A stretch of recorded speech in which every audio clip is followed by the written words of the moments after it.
Hello, my name is Alonso, and today I'm going to talk about DBA, Deberes Básicos de Aprendizaje. This is a proposal from el Ministerio de Educación Nacional to the curriculums of those national institutions, from those education institutions, that they can adopt this DBA. To continue, my partner is going to explain a little bit what is the main goal of the DBA.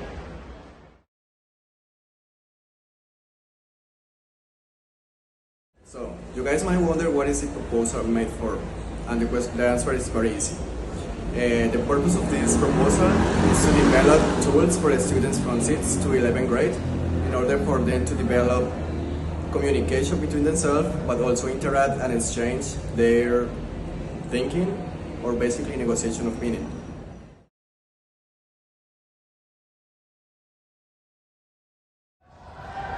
Well, I would like to also talk about the objectives, or one of them that I think that are more important. For example, by the beginning, I would like to talk about the innovation in English acquisition. One of the aspects that I always complain about is how is English taught in schools. For example, I personally think that we are delayed in terms of how English is taught in high school or schools. No matter the level, could be primary, could be high school. The problem is that we are English teaching is like it was 20 or 30 years ago. We are only doing content-based classes. For example, I have seen some cases in which the teacher only gives a list of vocabulary and grammar to the students, and it's a pretty limited way of teaching English, because we have learned that there are a great variety of ways of teaching English, and also how to implement new didactics and new pedagogies that adjust to the level, like implementing a new way to teach that the student could be more related to. So, in the second objective is how the parents are involved in the child's education. For example, if the father or the mother says to the child that English it's not, I don't know, it's not important, or it's something stupid for their future, the child will be grow thinking that, and maybe they can hate or get lazy when they have to learn English. And in the third objective, it's how the El Ministerio de Educación Nacional has the strategies to guarantee a high education, a high quality education. We can see that, for example, in Colombia, we can't have like the same level of quality.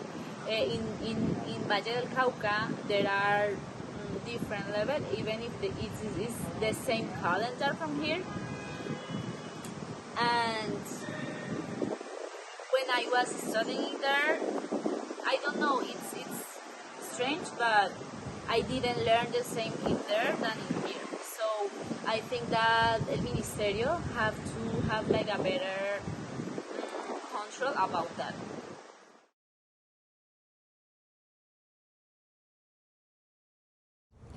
Scope of the Derechos Básicos de Aprendizaje should have some important points that we have to take into consideration to create curriculums. The first one is a guidance that will contain or will explain to institutionals, schools, how to create the curriculum, taking into consideration some important points such as the sociocultural context or the local context. The second one is the quality of the education. It should have consideration in the level of the students, depending of course of the grade. And the third one is the integration, that the scope of that is to take the importance of the participants of some different people, for example, students, parents, and also administrators, to create the curriculums.